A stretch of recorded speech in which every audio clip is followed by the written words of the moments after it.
supported by viewers like you, is not just storytelling, it's about Hawaii. PBS Hawaiʻi, home is here.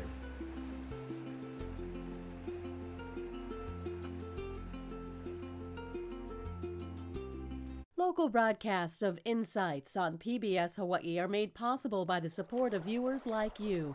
Mahalo, and by Carl Smith Ball, providing legal services throughout Hawaii and the Pacific since 1857, making a positive difference in the communities where we live and work. 40 years after Waikiki's Natatorium closed its doors to the public, the country's only ocean water pool is poised for a return. Built in 1927 to honor Hawaii World War I veterans, the Oahu landmark has been a source of much debate since its closure, with the city and county committing to a restoration. Is the future of the Waikiki Natatorium finally becoming clear? Join the discussion next on Insights.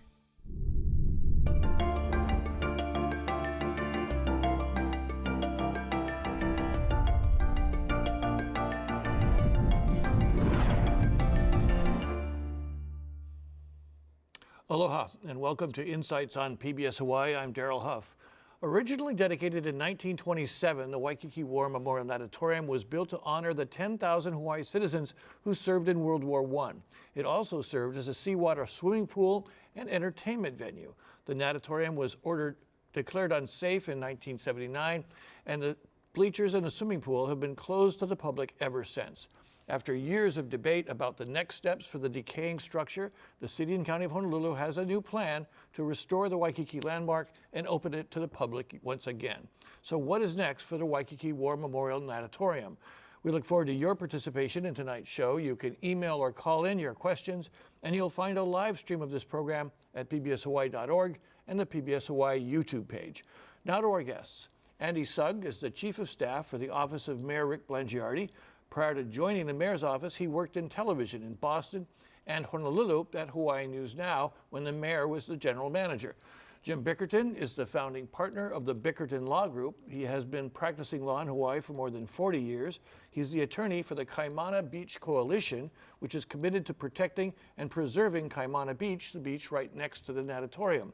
Donna Ching has served as an officer and board member of the Friends of the Natatorium for 30 years and on the board of the Kapiʻolani Park Preservation Society for over 20 years. She is a frequent user of Kaimana Beach. And Pat Henry has served on the board of the Kapiʻolani Park Preservation Society for over 10 years. He lives across the street from Kapiʻolani Park, and he's a retired UH Manoa professor who taught there for 32 years. And let me start off with each of you describe where you are in terms of this project, in terms of how you feel about what the project should be doing, and what you do, because some of these organizations, I don't think anybody knows what they are. We do know what the city is, so Andy Sugg, give us a quick description of what your position is on dealing with this project, and how do you guys feel about where it's heading? Thanks, Daryl. It's first of all, it's very nice to be here with this esteemed panel. The city's position and the mayor's position, first and foremost, is that we're not in the business of tearing down war memorials. So I think we start at that baseline. And we would like to see the natatorium rehabilitated. Obviously, there are many steps to go before we get to that point, but the City Council has committed a couple $1 million over the last few years for design and drawings for a new reimagined natatorium. So that's where the city is at this point, Daryl. Jim Bickerton, the Kaimana Beach Coalition, what is that and what's their position on the memorial? It's a group that was formed in the late 90s, and we've still in existence, very loose and informal coalition of basically all the people that enjoy what we have had for our entire lives and what we hope to always have, which is the free and completely unfettered use and access to the shoreline there, and to be able to access the beach. Our view of it is that people live in Hawaii in substandard housing with traffic worse than other places, and beach areas are shrinking all the time. The one thing that makes it worth living here is that access to the ocean, free access to the ocean. And any project, including this one, that's going to put that in jeopardy, we will be opposing. And we will be going more into detail on what's being proposed. Donna Ching, The Friends of the Natatorium, 30 years. 30 years. That kind of tells us how long we've been talking about this. What's the position of the Friends of the Natatorium? Well, you know, the Friends was formed in 1986 with the purpose of trying to make sure that the natatorium is respected and remembered and preserved. And that was like 7 years after they closed it. That's right. And it started out with the widow, actually, of the last living superintendent of the natatorium, Kay Napoleon, who was the wife of Walter Napoleon, who was the last living superintendent of the natatorium. And it started out with just, she wanted to make sure that people remembered it was a war memorial, and started out with a Memorial Day service, which we are continuing to this day. I think we're on our 37th annual Memorial Day service. So it started out with a group that just wanted to make sure that people didn't forget that it was first and foremost, you know, a war memorial. And then the 501c3 was formed in 1986 with the purpose of continuing to educate people about what was inside, because at this point, Daryl, you know, the gates were closed in '79. I mean, I'm old enough to remember swimming in there with my grandfather, but the reality is anyone who's under the age of 60 has never seen inside. Yeah. And so people don't really know what they're missing. So we want to make sure that the public knows what it is, what its purpose was, and what it could be. Okay. And then Pat Henry from the Kapiʻolani Park Preservation Society. Correct. What is that, and what's its interest in the natatorium? The Kapiʻolani Park Preservation Society was formed in 1980 to oppose the city giving a lease to Burger King. That eventually went all the way to the Supreme Court. Giving what away to the Burger King? A lease to use part of the park for a Burger King. Oh, really? Okay. So it's amazing that that went all the way to the Supreme Court. As part of the preparation for those cases, it was rediscovered that most of the park is under the terms of a trust agreement. The city accepted the park under the terms of a trust. And about 90% of Kapiʻolani Park is under this trust agreement. The succinct way of saying what the trust agreement is, the park will be free and open to all forever. And so we're opposed to all commercial activity. We sometimes talk to people and try to find alternatives for them, but we also have taken cases to court. The two that I am like the best, I think, the Supreme Court said that, yes, the city is trying to make a lease to the Burger King Corporation. They cannot do that. And the other is the courts told the city to put additional lands into the park that they had taken out illegally for example, the Kapahulu fire station. Okay. I'm gonna move along now because I've got more to go through, and I have questions coming in. We'll get these little, what color is this? Orange? Cards with questions on them, and I apologize if I look like I'm not listening to you guys, but I am reading these cards. But there's one more stakeholder we have on video to hear from, and this is a lifeguard who actually works at the natatorium and sees it every day and has been doing that for years. It's quite an interesting interview, and we can play it now. You know, it's actually a really great resource and facility for us lifeguards. We have our offices, lieutenant offices, captain offices, and our jet ski resources all in this natatorium building. However, I've been on the ski for over 8 years now, and one of the interesting things is I've actually been seeing the rapid deterioration of the concrete, and some of the things, there's cracks and water coming up in spots and some hollow spots happening, but we're fortunate and stoked to have this. This is a great place for our lifeguard resources and facility, for sure. I'm happy that they've made a decision and a choice to keep it and restore it, because it's such a beautiful part of history, for the War Memorial, for all of the old stories of Duke and all the watermen swimming through here, and the families, you know, my father and my grandparents growing up swimming here. And it would be cool to see this thing come back to life and be offered and utilized by the public and enjoyed by the public. You know, it always strikes me how big that is. It looks a lot bigger from the back when you're off on the ocean.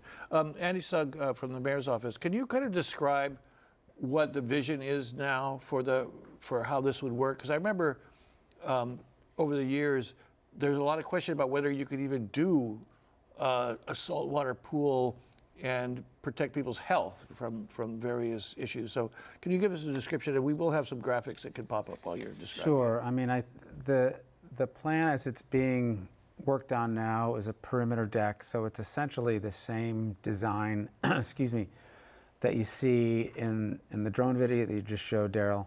You know, we are now in the process of preliminary drawings, which you might be seeing on the screen that we had. So there are some preliminary drawings, which are, I think, fairly self-explanatory. You can see the bleachers and the perimeter deck, but those are those were the designs that were presented to the neighborhood board, the Diamond Head Waikīkī neighborhood board, last August, just about a year ago. We are waiting on the final design, which should be sometime in the next month or so. How does the ocean water get in and out of the natatorium under this plan? It's kind of a grate system. So it comes in the Eva end and the Makai end, the Makai side of it, and then comes out and flows out. The Kaimana side, the Diamond Head side of it, is not baffled. It would sort of flow in and then flow back out sort of north or west of where Kaimana Beach is. Okay. My directions are not exactly right, so I think I got you know what I mean. So it comes in like this, and then that Diamond Head side of the pool, well, we don't call it a pool, the Diamond Head side of the structure would be blocked off, and so the water would flow out that way. So you don't have an opening along the beach side. It doesn't flow directly into Kaimana. Okay, exactly. Jim Bickerton, I'm sure you've seen these plans. What's the response of the Kaimana Coalition to it? Well, this is an improvement over the plan that Jeremy Harris launched, but in almost every other way, it's just deja vu.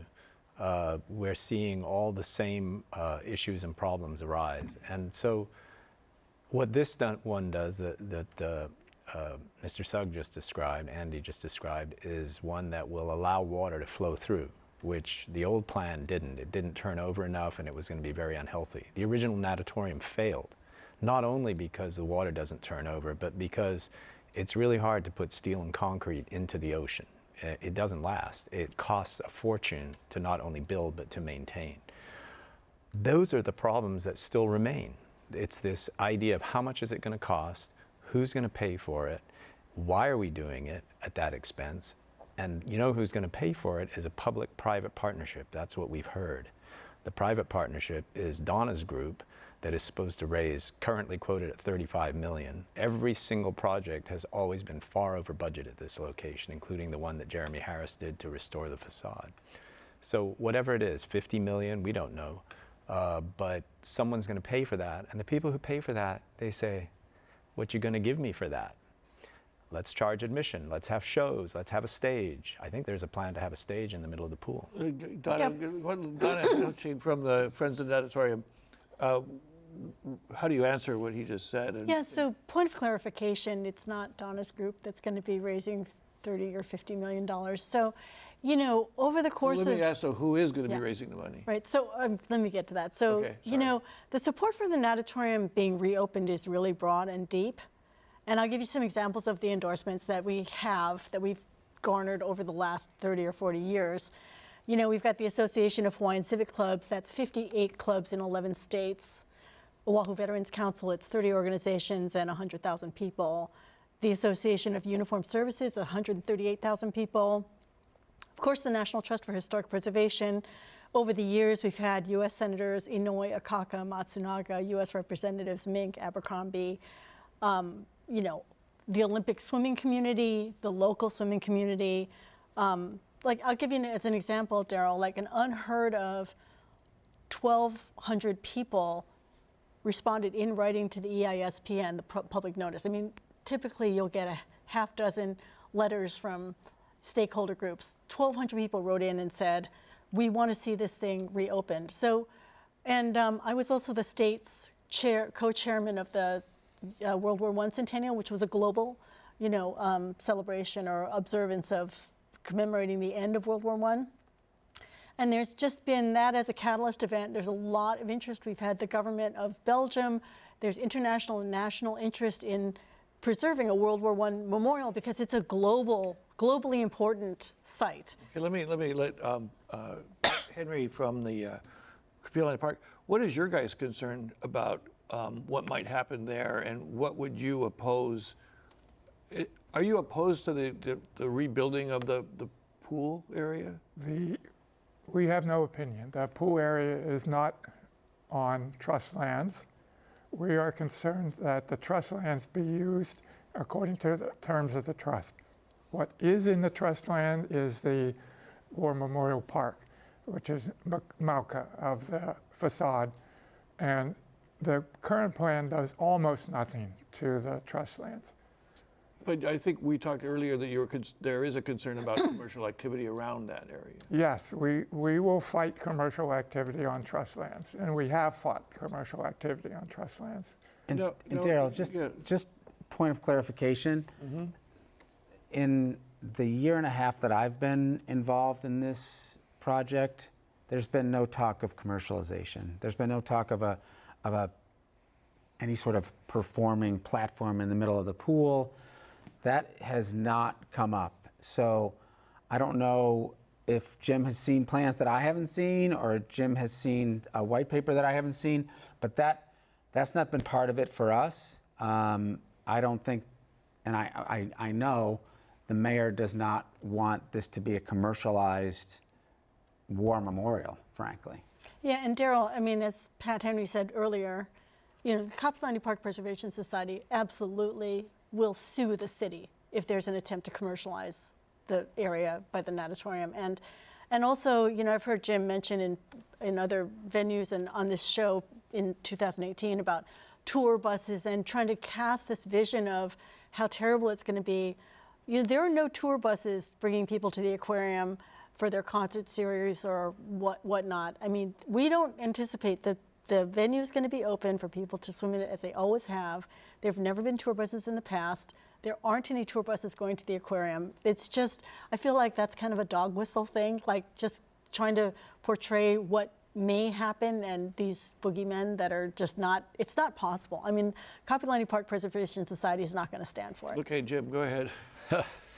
Well, we actually have to litigate this against the city. I took Jeremy Harris's deposition and got him on the stand in court. And the reason that we did that was to find out what was the real plan. He had been communicating with the Polynesian Cultural Center. The idea was, because the tourists currently don't have a venue where they can see shows in Waikīkī that's like this. They all have to go out to Germain's Luau or someplace in Ko'olina. The hotels want this really badly. They want a venue that has 2,000 seats right on the ocean, watch the sunset. They were all for this. They backed Jeremy Harris on this. And that was the quid pro quo that was done. And we exposed it, and the public turned against it radically. But now, that was how this long is ago, why, though? that was 20 years ago, but things don't change. This thing's been there 100 years. So Andy is saying, oh, we haven't heard anything about this. Well, yeah, they're going to keep it quiet. But that's why Donna didn't answer your question. The question was, who's going to pay for this $50 million? Well, and she never got. She never. She promised us that she would, but she didn't get. I thought that I did answer the question, Jim. So the answer. The government of Belgium. No. So the answer. The Hawaiian Civic Club. Jim, hold on. So the answer is that we have hundreds of thousands of people who support the restoration, and I'm quite confident that a capital campaign that includes philanthropic approaches, private sector, federal and foreign governments, like people are ready to open their wallets and keep this thing open. So I just want to say that you've got three people here that say that isn't going to happen, but you just absolutely believe that it's going to get commercialized. It's possible that it could be not commercialized, but it would have to be written into stone before they put the cart before the horse. They're out there drawing up the plans, getting the contracts. I think Donna herself, at least the last time we were all doing this, she worked for one of the companies that was involved in doing the planning. I don't know if she still does, but there's a lot of money to be made in these things. So let's make sure before we start shelling out that cash, before we start putting out bids or anything else, that it's written into law, not Jim, just it's already enshrined in law, right, Pat? Not just the trust document, but the city council, that there's a complete and permanent ban on any commercial activity, but not just a ban on commercial activity. Because what if they decide they need to charge you to enter the natatorium because someone's got to pay for it? Okay, let's just get others a chance now. Pat, go ahead. But would you also want to see something in writing that says this is the parameters around which this can operate? There is something in writing. It's Yeah, the trust. yeah, that's, yeah. Act 53, which was enacted in 1896. Yeah. That, 1896? yes, the park is bound by the city and state are bound by the terms of the trust when it comes to Kapiʻolani Park. And Daryl, I promise you that everyone at the city and county, we have a lot of really good lawyers, but even those of us that aren't lawyers know about the Kapiʻolani Park Trust and the fact that there's no ambiguity about no commercialization. Hard line in That's the because sense. we don't let them forget. You know, we testify, we file court cases. But I mean, okay, let me just pick up a little bit of Jim's argument. Why not put parameters in writing, especially if you're going to ask other people for money? Because if you go to somebody and say, oh, I want you to devote $1,000 to the War Memorial Natatorium, and they say, well, and then all of a sudden, a few years later, they see a fee or they see a tourist application, they're going to be mad at you. So it's not a bad idea to put that in kind of thing in writing. Well, Daryl, let me point out that Hanauma Bay, as an example, is a place where we charge tourists $25 a head to go in there, and locals go in for free. And the funds that are raised go into the maintenance and upkeep of the park. So, you know, Okay, so you're not really willing to rule out to having a Jim's fee or issue, something. I don't see any problem with charging a non-resident a fee to go places. We do it at Diamond Head, at the hike. We do it at Hanauma Bay. We're doing it with the new travel tourism green fee. I mean, this is just, I don't have a lot of heartburn with That's that. unconstitutional, by the way. And Which one is unconstitutional? charging the fee at Hanauma Bay, that's for another show. Well, that's another 20-year thing that's been going on. Is still going. Let me just get some questions in because I'm getting more questions than I thought. Eric in Kailua says, restoring the natatorium would be very cool if the money could be found. My concern is where the money comes from and would there be conditions that come with the money such as advertising and naming rights? The short answer is no on the advertising and naming rights. As Donna has articulated, there are private folks in Hawaii who are committed to raising a good chunk of the money. And, you know, we would look at federal money, we would look at the state, but no, there's not going to be, it's not going to be the Target natatorium. The Kodak natatorium? Okay, but I'm getting a lot of questions about how much things will cost. Well, can I just say something about that? Because I really respect what Pat is saying about what their position is, but he was very clear that their jurisdiction stops in the Mauka Park. The actual structure, the bleachers and the pool, are not in his bailiwick. So it'll be a very different case than the ones that have come up in the past. People have done commercial activity in the park and the courts have said no. What about when you do it right next door, and what that does is put population pressure on the park? It removes parking. It causes people to be unable to get to the beach because there's a big event at the natatorium. That's what we're talking about. And I don't see anything either in their trust or in the law that's going to stop that and make sure that doesn't happen. Let me bring up the cost issue again. Just to talk about this fee a little bit. You folks, is that a correct interpretation? Do you think that a fee to get in that would be applied to the cost of maintenance would also be a violation of the trust? No. It would not be a violation. Nothing in the natatorium is on trust land. Okay, so when you talk about fighting commercial activity, you're talking about the buses or but inviting tourists in to watch a show at the natatorium would probably not be a violation? As long as they collect the money on natatorium land. Or somewhere else. Or somewhere else, yes. Okay, so back to you, Andy. I feel like I'm moderating a court hearing here. Where is the idea of at some point charging something that would be on the table for access? I can't say yes or no, Daryl. I would not say no. That decision would be made by others, and that's not part of our plan right now. Okay. I'm just telling you where we stand right now. Right. There's no talk of charging admission for Kaimana or visitors. So back to this question then, how much is it going to cost? What's the reasonable figure for how much it's actually going to cost? That's the tens of $million question, Daryl. I think when Jim was on the show in 2018, I think there was a quote of $35 million. So that was 7 years ago. Obviously, things have increased in price since then. A few things have happened. A few things have happened. So I can't necessarily venture a guess, but The drawings haven't advanced to the point. I would guess that we're talking about $50 million. And then, so a couple of questions. I'm beginning to run out of room. Why can't the city reopen it as a saltwater pool, and how much would that cost? Well, we just answered that question. Yeah. One of the other ideas is, well, let me ask this, Jim, back to the fee thing. Sorry for me to go all over the place, folks, sorry.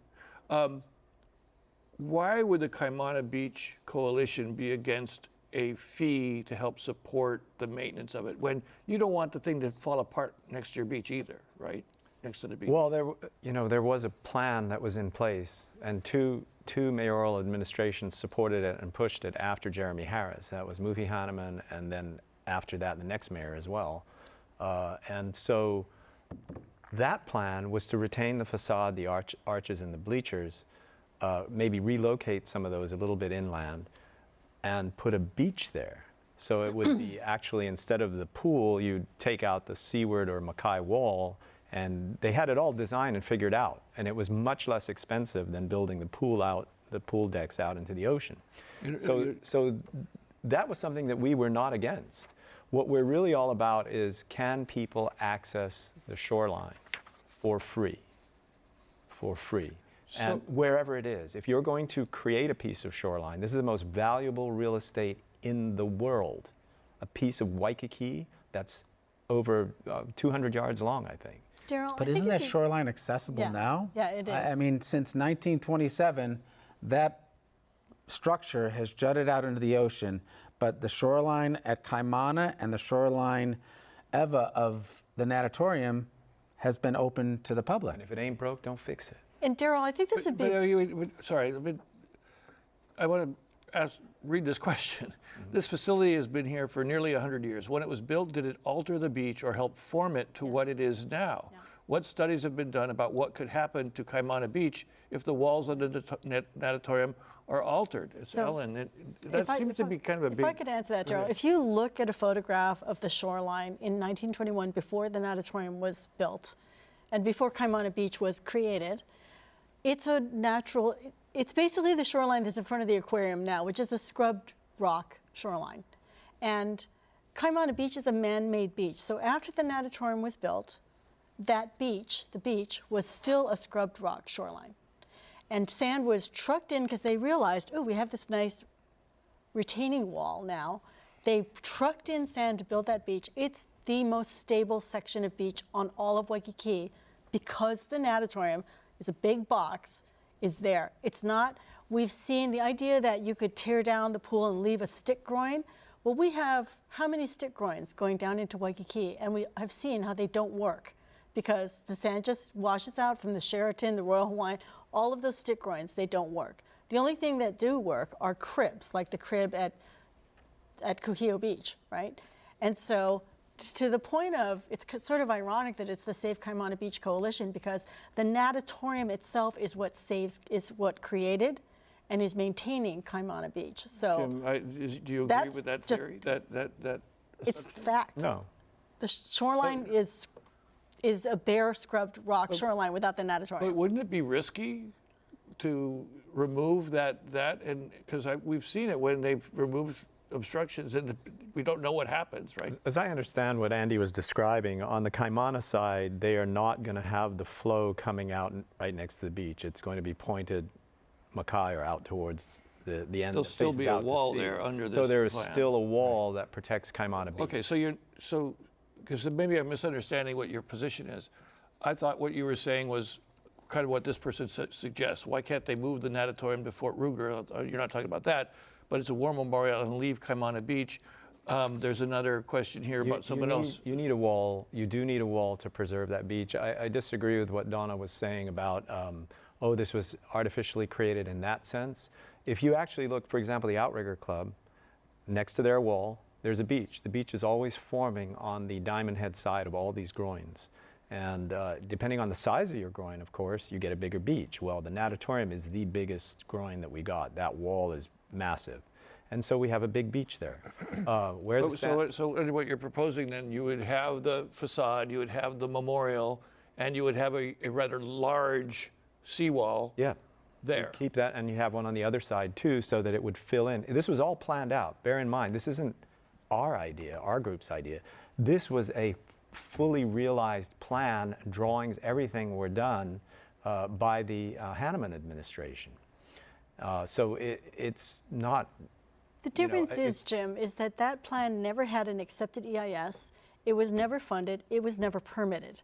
So the restoration that Jeremy Harris undertook in 1998 and completed the Malka portion in 2001, which is why the lifeguards are in there now, because all that land-based portion has been renovated, right? So we have locker rooms and bathrooms that have been open since 2001. Lifeguards have their office. They've got their District 1 substation in there. The reality is the only thing that has been studied and permitted is a restoration. All of those other ideas are just spitballing. They haven't had their permit. They don't have an SMA permit for this yet, and that's going to be no. But the previous restoration was a full set of permits, fully funded, under contract for construction. Okay, and the court stopped it because it was illegally permitted because they were doing it in a segmented way, which you're not allowed to do in the environment. Okay, so that we're getting very legalistic right there. But I do have another piece of tape, and this is from expresses the concern that viewer expressed about any changes that might affect the beach. And let's do it now. Well, my concern is that Kaimana Beach is a community treasure. This is such a precious, precious resource for so many people.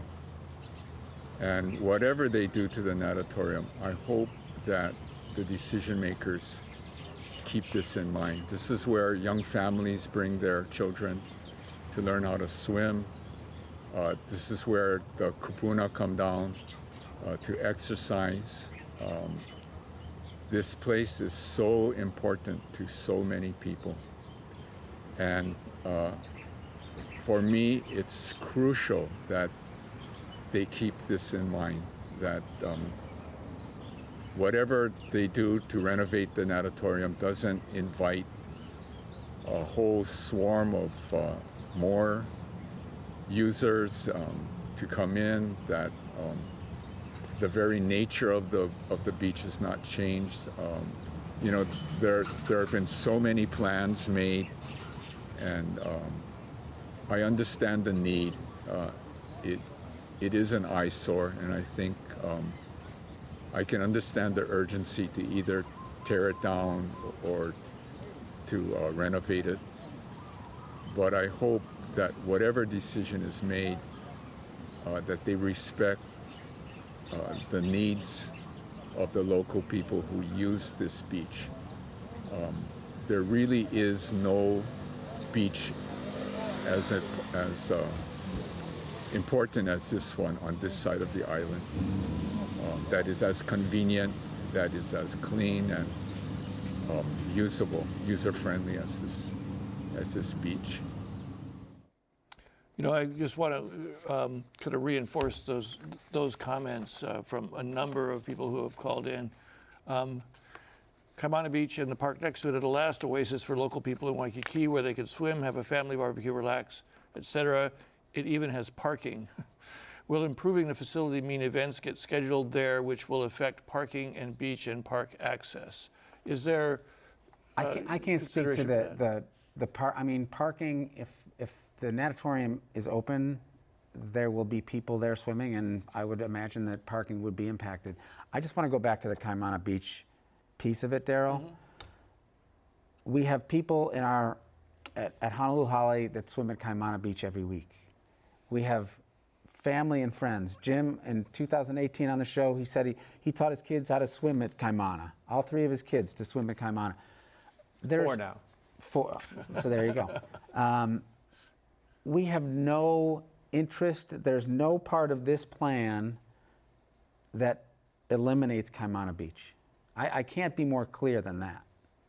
Right, but it could change the activity there, certainly. Well, yes. Could be, Daryl, that the people who are at the beach are going to the pool instead. As far as events are concerned, nobody goes to the beach after dark. If there's an event, it would probably be an evening event. It's like the aquarium concert series.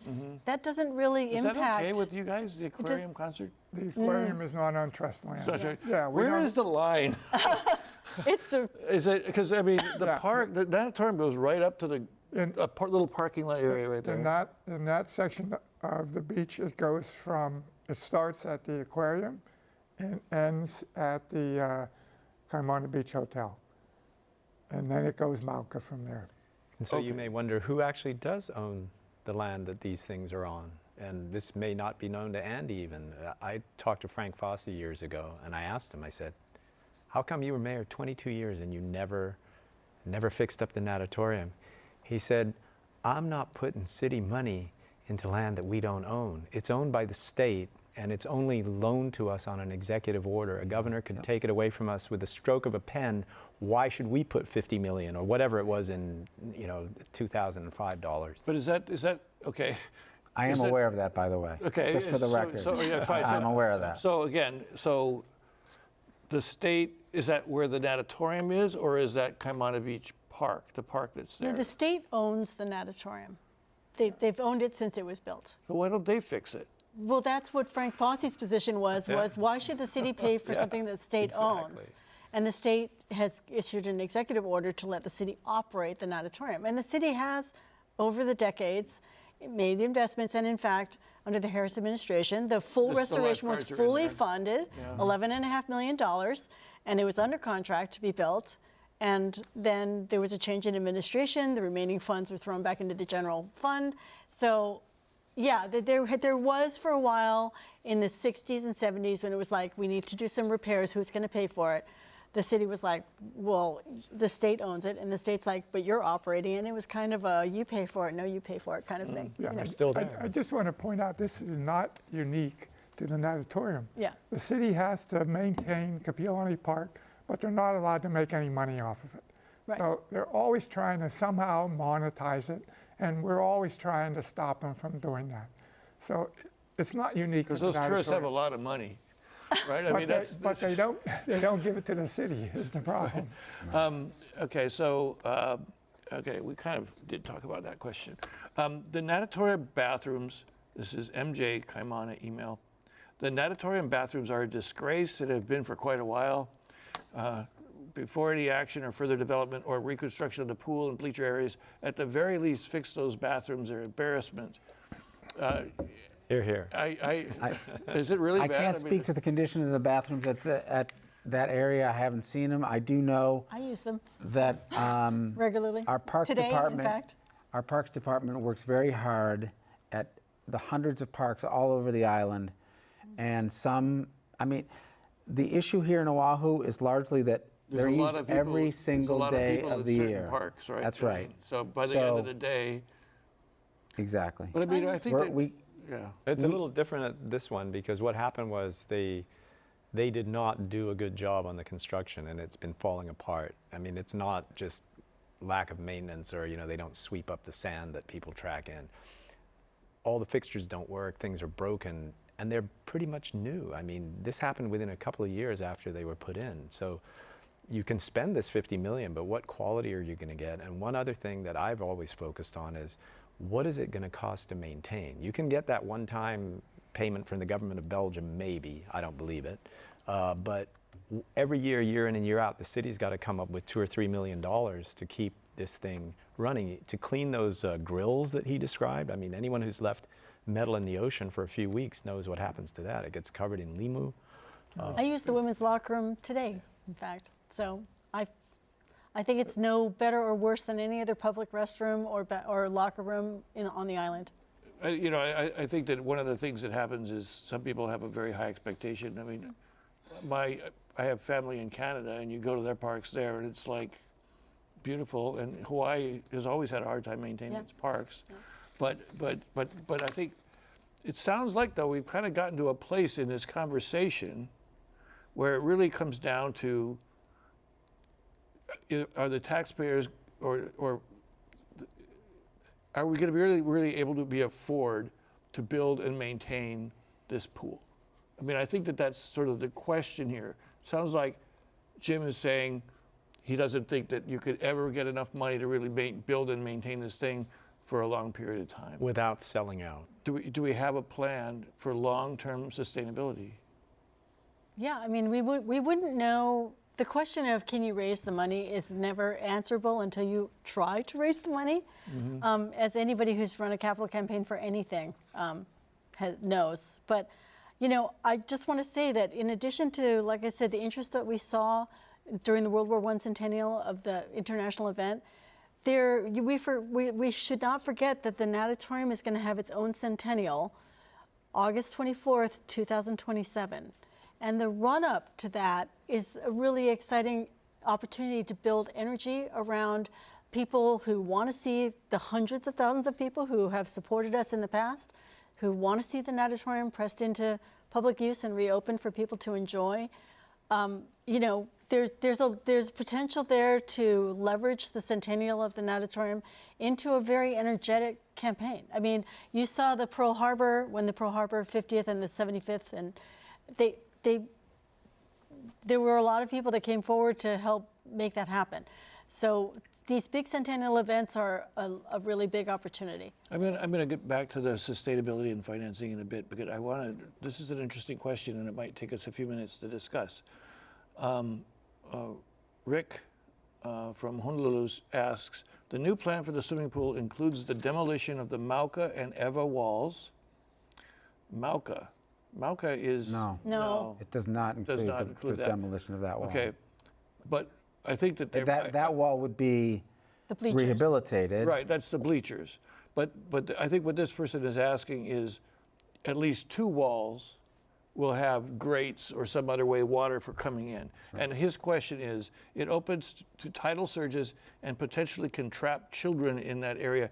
I think that just brings up overall, how safe is this going to be? How deep is it? Is it something that you can teach your children how to swim in, or is it something that's for long-distance swimmers or Olympic quality swimmers? Well, I think any reimagining of the natatorium would understand that people probably won't be able to swim in there 365 days a year, depending on, south swells, that sort of thing.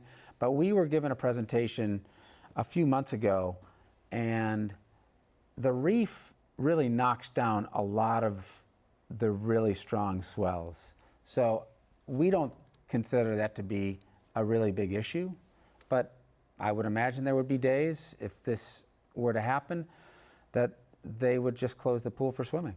Did you ever swim in it? No, I went inside it when it was still open, but I never swam there. What's it like? It's, I think what people don't realize is the natatorium is not an Olympic pool. It's double an Olympic pool. Yeah. So when you're in it, there's this true sense of awe, because it is just so stupefyingly beautiful and big that you don't realize how big it is until you're in there.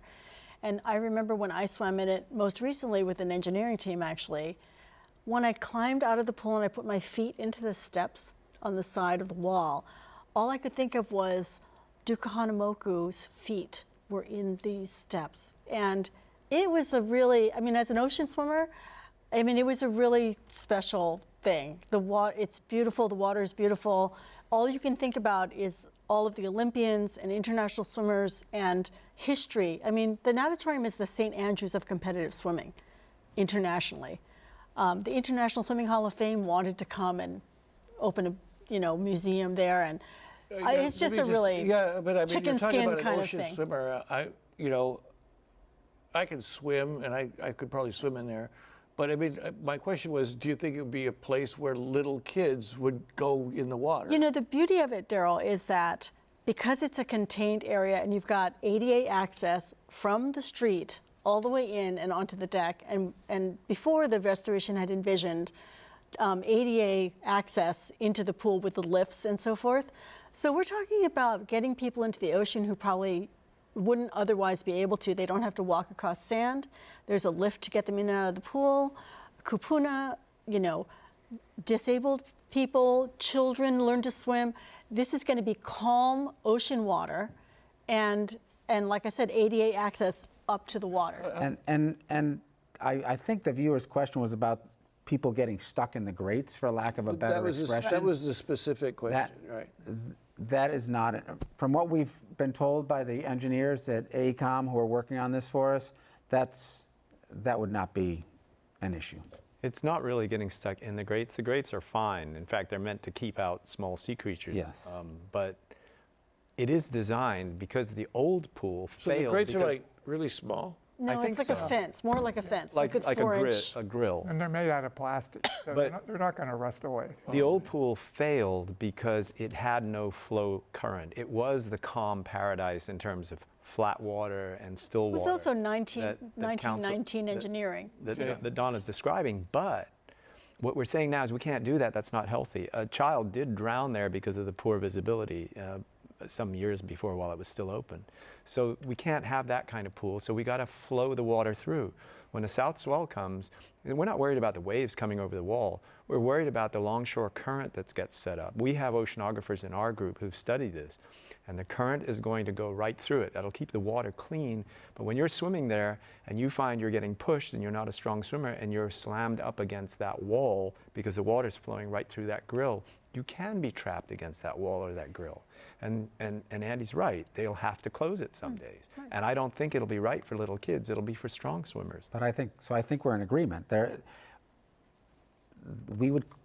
city and county would close the pool if it was unsafe. It's like any city and county beach. If they close the beach because the swells are too big, it would be a similar mechanism. How deep is it?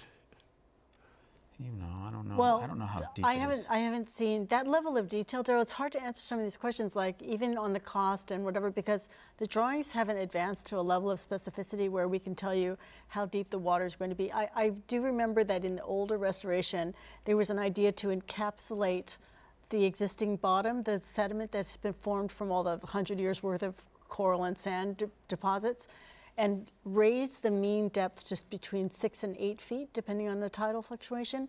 And some of the spots in the natatorium. So like cementize it? No, like I said, I don't want to say because we don't have that level of detail, but there are parts of the pool that are 15 to 20 feet deep, the part where there was the old diving tower. And so I'm sure that they're going to make a uniform depth, and I'm sure the depth will be shallower than it is, and that somehow the bottom will be encapsulated either by an engineered silica sand maybe or what. But again, we're not at that level of detail with the drawings. No. I'm getting way, it's always shocking to me how many questions we get on some of these things. So I want to honor our viewers. Rodney, Pearl City, they should restore it because it would be the last resemblance of what Waikīkī used to be. Everything else is so commercialized already. How about restore it back to the 1800s? That would be. Well, that would be the scrubbed rock that you have in front of the aquarium. That's not a good choice. So this is quite a quandary. I do agree. Restoring this historic facility and opening it for use again is very attractive. I swam there as a child, have great memories, but we're used to the fact that it has not been in use for more than 40 years. Reopening would draw more people to it. It could be great or it could be awful. Not sure what to feel. Abigail, I agree with you. Annie Honolulu, the new drinking fountain and shower project at Kaimana Beach took 2 years at $1 million. It was like $11 million, right? How long would this natatorium project take, considering how much larger size and how much would it cost? There were statements made that maybe we could get this done by the centennial. That ain't going to happen. That's in 2 years. That isn't going to happen. What's the timeline that we're talking about now? It's really hard to say, Daryl. I mean, it really is hard to say. A lot of it depends on what the drawings show us, and then, you know, it comes back to money and how quickly the funds can be raised, if this is where we end up. And no, 2027, I can guarantee you it won't be done. Well, I mean, it doesn't even sound like we're going to have specific plans or permits by then anyway. So. Well, the design and construction drawings are being worked on in parallel to the permitting process. So they're not going to wait till they have all the final construction drawings to start applying for permits. I think there are 18 permits that, you know, Army Corps of Engineers, there's a whole slew of permits that are part of this project. So they're working on parallel paths as far as that's concerned. Let me throw out one more question, and then we're going to kind of start running out of time. Someone anonymously from Kailua asked, could the natatorium be instead retrofitted to become a beach volleyball complex? This complex could hold other national and international events. You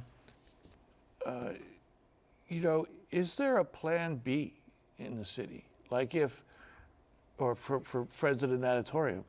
That is, I'm going to say a plan B, like if the money doesn't come in, or if the engineering gets to the point where they say, you know, this isn't going to be safe for people. I'm just making up scenarios, but Daryl, is there a plan B? The thing that people don't, I think maybe the public doesn't realize is this is a decades-long process, and you can't just spitball ideas like a sand volleyball court or whatever. We're way past that, because you need to have an environmental impact statement, and you need to have scientific studies, and you need to have engineering studies, and you need to have the public comment period, and you need to have all of these things happen. And the time for debating what is going to be done is over. Like, we have an EIS, the city has the intent to restore. We're going down that path. Any other ideas about doing a coral farm or a sand volleyball court or whatever else, or tearing down part but leaving part or whatever, there's no there's no environmental study of that. There's no public comment on that. There's no, that process has been many, many years in the making to get to this point. Well, let me ask it this way. Yeah. And I'm sorry if I'm banging on these two more than others, but, you know, if the city paid for it, right? Assuming the city pays for it, that's the fastest way to get the money.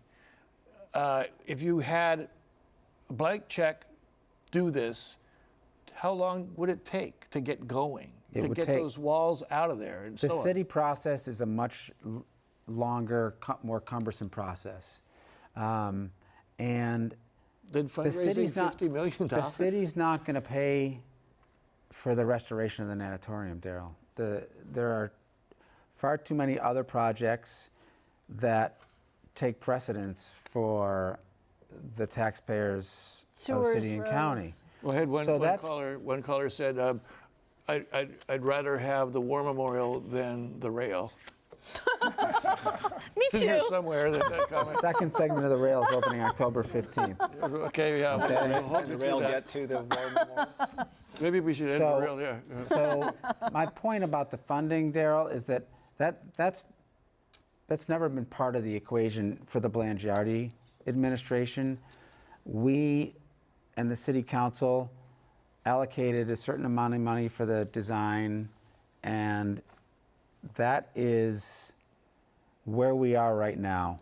The money has to be raised in different ways because, again, the taxpayers have much greater priorities.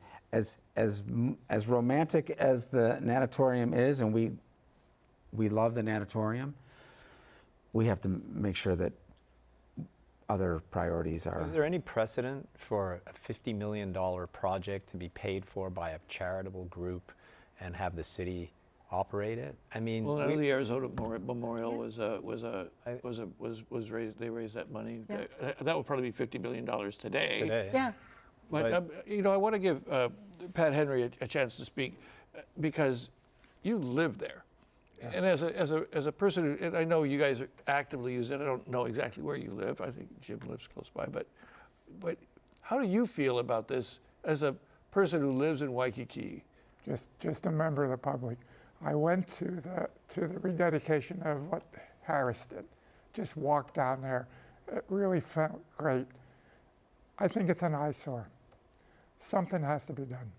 The concrete pool part is an eyesore. Yeah, the pool part is an eyesore. The park part is fine. It's grass, trees, kids running back and forth.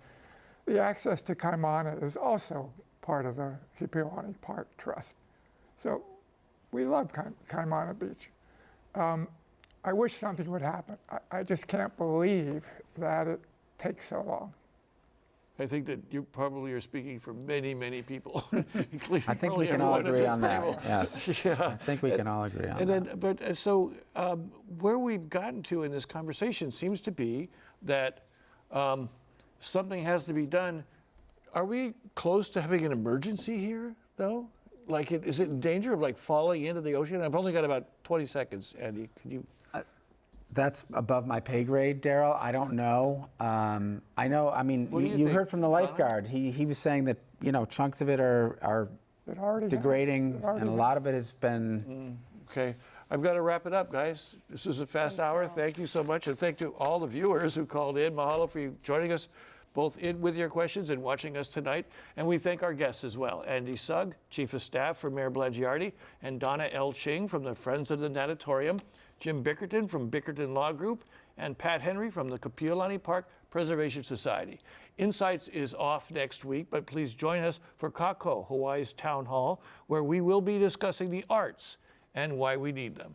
Join the discussion next Thursday. I'm Daryl Huff from Insights on PBS Hawaii. Aloha.